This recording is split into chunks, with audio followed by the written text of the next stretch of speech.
Again, the question again, did the Prophet recite this way? Did he recite a or a? Or did he recite both of them? We don't know. Even the information we have from the classical sources, actually, they don't tell us how the Prophet recited.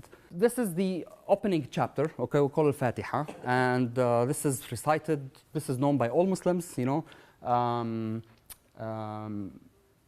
All Muslims know it by heart because you use it 5 times when you pray, okay, so whether you are like 2 years old, 3 years old, or like a 70-year-old man, everyone knows this. It's a very short surah, and it's known by heart. Now, the interesting thing about this chapter is that, like other chapters in the Quran, that it shows many variations. The video I'm going to play here is by an Egyptian reciter, Salim Antar. His name is Salim Antar, and actually he died. He was the last Azhari, Egyptian, basically Quran reciter to have an official certificate in reciting non-standard Quranic reading. Bismillahirrahmanirrahim. Alhamdulillahi Rabbil Alamin. Ar-Rahmanir-Rahim. Maliki Yawmiddin. İyyâke na'budu ve iyyâke nestaîn. İhdinas sıratal mustaqim. Sıratal lezîne en'amte aleyhim. Gayril mağdubi aleyhim veleddâlin.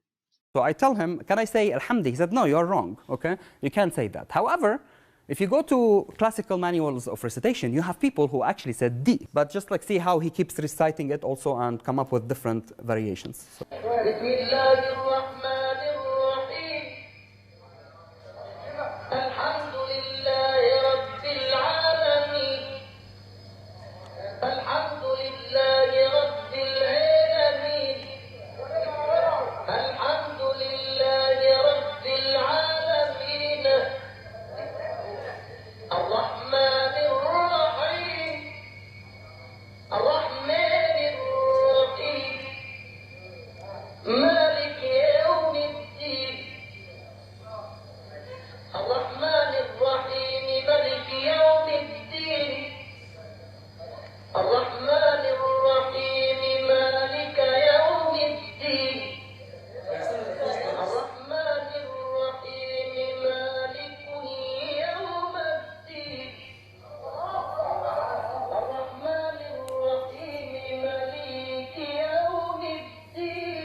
Okay, I will stop here. So all this that you listened, basically he was right here, just like the first 3 verses, right?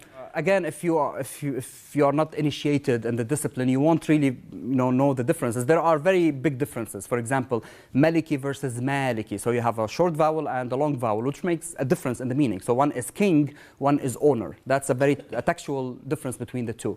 There's another which is Maliki. Okay, there's another form also of a king, which is very different also from the script. There's one which Malikun liyawmi. There's an additional particle here, which is also different from the script. So as you can see, there are other variations which are dialectal, or it's not obvious here, but he said Ar-Rahman, for example. That's what we call A to E shift. Again, the question again, did the Prophet recite this way? Did he recite A or A? Or did he recite both of them? We don't know. Even the information we have from the classical sources, actually, they don't tell us how the Prophet recited. We don't have any information whatsoever how the Prophet was reading. He wouldn't himself sit down and instruct people, and this is a lengthening of vowel, or this is a genitive, or this is a nominative. These things did not exist back then.